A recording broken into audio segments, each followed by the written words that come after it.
On April 5th, 2011, YouTube user Anita Sarkeesian uploaded a video entitled Zack Snyder's Sucker Punch is a Steaming Pile of Sexist Crap to her YouTube channel, Feminist Frequency.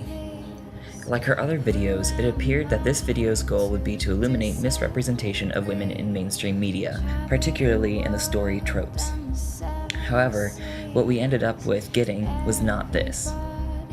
I'd like to begin by saying that though I disagree with many of the points that Anita makes in her videos, I appreciate her point of view, the dedication that she displays to these topics, and yes, her passion for women's representation. While her videos have not influenced me to take up the banner and fight for the cause, they have forced me to think about these topics more intently. With that said, I think Anita gets it wrong on more than one occasion, and here is a glaring example of this. Zack Snyder's film Sucker Punch tells the story of a group of girls trapped in an asylum, who retreat into fantasies within their minds to find the strength to escape their prison. The film centers around Baby Doll, a young girl who is placed in the asylum after she accidentally murders her sister in an attempt to liberate her from her oppressive stepfather. Baby Doll leads her fellow captives on a quest to collect the tools they need to escape the asylum, and in doing so find their own paradise. What I've just offered here is a succinct plot summary of the film, and the first point I have against Anita's video on Sucker Punch. Not even 10 seconds into her video, Anita says that she will not bore her audience by telling what the story is about because there is no cohesive plot. This is a bold claim to make, as a pop culture critic, who in the majority of her videos gives a level of scrutiny to the plot that shows that she has spent a lot of time with the source material. I would like to debunk Anita's claim first that the film has no cohesive plot, because this will allow us to examine the plot, its contexts and themes, and ultimately its representation of women. To have a cohesive plot, a story's main plot points should follow in a logical and causal manner, meaning that one event leads to the next. With this in mind, let's examine the structure of Sucker Punch. Baby Doll arrives at the asylum and is immediately placed into a pretty bad situation. Her stepfather has bribed the asylum to lobotomize her in a week, so she can't testify him in court. This is followed by a montage of shots of what life is like for her in the asylum, all leading up to her lobotomy. As the procedure begins, something strange happens, and we see the lobotomy being performed, but on a stage as a play, with Sweet Pea now playing the role of Baby Doll. We are now in a different place. The asylum looks like a nightclub, and the building itself is now a brothel, where all the girls are forced into prostitution. We have the same scene again of Baby Doll arriving, this time more exaggerated. Baby Doll's stepfather is depicted as a priest, and Blue, the head orderly from the asylum, is depicted as the club owner and pimp. Instead of a lobotomy, we get word of someone known as the High Roller, who is coming to purchase Baby Doll's virginity. Baby Doll is quickly shown the ropes of the club and is eventually forced to dance by the instructor, Madame Gorski. Gorski explains that this is Baby Doll's first step to survival, and that she has the weapons within her to survive this place. All she needs to do is find them and fight. You're afraid. Don't be. You have all the weapons you need. Now fight.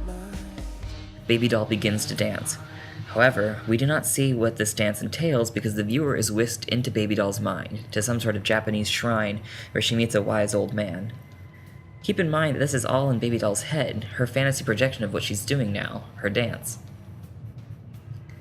The wise old man informs her that she will need to collect 5 objects in order to make her escape. She will need a map, fire, a knife, a key, and a 5th mysterious item that is the most important. Baby Doll's dance is then personified as a fight against 3 giant robot samurai. After her dance, Baby Doll is able to recruit some of the other girls into her escape plan, and the film follows a structure of representing their struggle to get these objects with fantasy fight sequences. Already, what I've described is pretty cohesive. One event in the story leads to the next.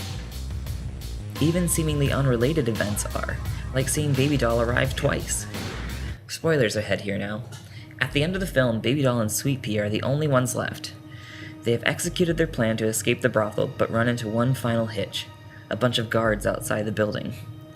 Baby Doll realizes that the 5th object is her, and distracts the guards so Sweet Pea can escape. Baby Doll rushes over, Sweet Pea is able to escape, and just as Baby is struck by one of the thugs, the viewer is rushed back to the lobotomy scene, where the doctor stands over Baby Doll, having completed the lobotomy. This ends the fantasy of the brothel and reveals that the events of the movie were happening within Baby Doll's mind. So now that I've debunked the claims about the film's lack of cohesion, I would like to talk about some of the themes and context to the film and how this relates to women's representation. Let's begin by bringing back Anita into the conversation.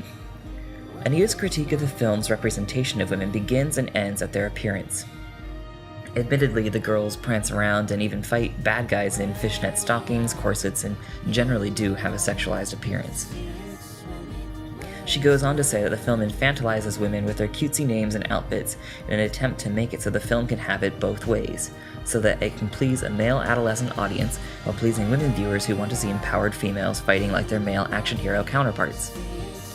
I'm not going to debate this claim because it's probably true. Anita brings up that it's about the money, and that the studio saw this as a way to cash in on both audience. A film's goal is to make money, so I take no issue here. However, I do take issue with Anita's next point. Anita admits that she is usually more nuanced about her exploration into these topics, but she claims that Sucker Punch isn't worth her nuance because it itself is not nuanced, as if Sucker Punch is banging a phallic cudgel against the feminist movement. This I disagree with. We see nuance in this film in a lot of ways. First, let's consider the setting. The film begins with Baby Doll being sent to an asylum, and this offers us an extremely nuanced look into women's rights. Historically, mental hospitals were once places that were used like Baby Doll's stepfather used them. A man could institutionalize his wife, or his daughter in this case, without providing any proof of her mental state. The institutions would take many patients unjustly under their control, and they were not treated well. There have been many reported cases of sexual abuse at these hospitals as well. With this in mind, and given the film's 1940s or 50s appearance, the link between the asylum and the brothel is very clear. Both of these institutions can be seen as symbols of oppression against women. Yet in Sucker Punch, the girls are fighting to escape this oppression. I fail to see how feminists can't find some worth in this film given this context. The strength of women is also a constant mantra in this film. Remember Madame Gorski's talk with Baby Doll before her dance? She tells Baby that there is strength within her and that she has all the weapons she needs, that all she needs to do is fight. This is a pretty bold statement given Baby Doll's situation, so what is really being said here? Gorski is saying that Baby Doll has a fighter's spirit, something that the male characters in the film don't have. The cook is reduced to a sniveling, crying mess after he murders Rocket. The lobotomy doctor doubts his own actions in his field. I've been doing this for quite some time, Doctor. To be honest with you, I've wondered myself whether or not it's right. And I have seen some tortured souls in here. Believe me. Blue's henchmen, though portrayed as physically strong, have a weak resolve, acting wishy-washy during Blue's final victimization attempt of Baby Doll. As Blue attempts to molest Baby Doll at the end of the film, after her lobotomy, he remarks that something isn't right because the fight has left her. Therefore, what might seemingly look like exploitation of women become the tools, the weapons of their escape. Take the sequence where the mayor comes to the brothel, and Amber is tasked with stealing his lighter. Baby Doll dances to distract him, and Amber strokes and pets the mayor. While a portrayal like this would normally be degrading towards women, the women here are seen as outsmarting their male counterparts. However, I can see Anita already taking issue with this one, as if I'm saying the only way a woman can be on an equal playing field with a man is if they exploit sex. Trust me, I'm not. I'm saying that these girls are seen as intelligent, resourceful, and brave, where their male counterparts are not. But the film also depicts the girls as physically capable, taking down hordes of enemy in the fantasy fight sequences. Consider the World War I scene. While Baby Doll and her cohorts stick it to the Germans, the male soldiers remain cowering in their trenches. Moreover, the film empowers women through its thematic discussion of paradise. As mentioned earlier, Gorski tells Baby Doll about the strength inside her, that there is something inherent within her to find her own paradise amidst trouble. Sweet Pea affirms this in the film's final lines, quoting Madame Gorski's speech after she has fought to escape her captors. It's you. You have all the weapons you need. Now fight. She is addressing the audience that the strength to overcome oppression is within us. If we are interpreting this in a feminist context, then we can see this as the strength to overcome gender discrimination is within women. Even the names, which Anita so quickly dismisses, can be seen as extensions of this. Names like Baby Doll, Sweet Pea, and Blondie are all names given to the girls to subjugate them in the brothel. But the girls take the labels that were meant to demean them and distort them, turning them into military call signs during the fight sequences. They take the symbol of their oppression and turn it into a symbol of strength. Even with all of this, it is a woman who gets the last laugh, as Gorski has a sniveling infantile Blue hauled off at the end of the film. Though all the evidence that I've just brought up could be written off by Anita's claim that Sucker Punch leeches off the feminist movement, I don't think that evidence like this should be discarded. Sucker Punch is by no means a shining example of women's rights, but it's not the steaming pile of maggot-filled, festering misogynist crap that Anita Sarkeesian makes it out to be. If you're looking for that, look no further than, I don't know, Tomb Raider? Which brings me to my final point. Anita closes her video with the previously stated misogynist crap statement and says that that pretty much sums it up, without offering any evidence to support her claims. No plot analysis, no discussion of content or theme, just a 2-minute rant about girls with silly names running around with guns and swords and lingerie. Furthermore, the comment section on the video, like many of her videos, is disabled, giving Anita the final word on the topic with no debate. There's no forum for discussion. Granted, if the comments were open, she would probably receive a lot of demeaning remarks from some typically boorish YouTube commenters. But Anita strikes me as the type of woman that could handle that, the type that has the strength within her to fight those commenters. In all seriousness though, if there is going to be any progress in this regard, we all need to have open minds, careful to consider other viewpoints and present the case in a balanced light. There needs to be a discussion, a fairness displayed on all sides, and a willingness to forget our own biases for a moment to gain a deeper appreciation of our own viewpoints, as well as the work we're discussing.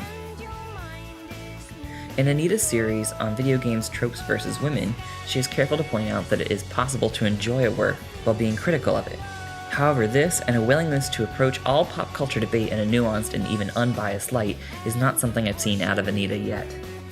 I appreciate Anita for taking the time to consider these, and for prompting me to ponder these topics seriously, but it is my hope that in future Feminist Frequency videos that Anita can present her case in a more nuanced and balanced light.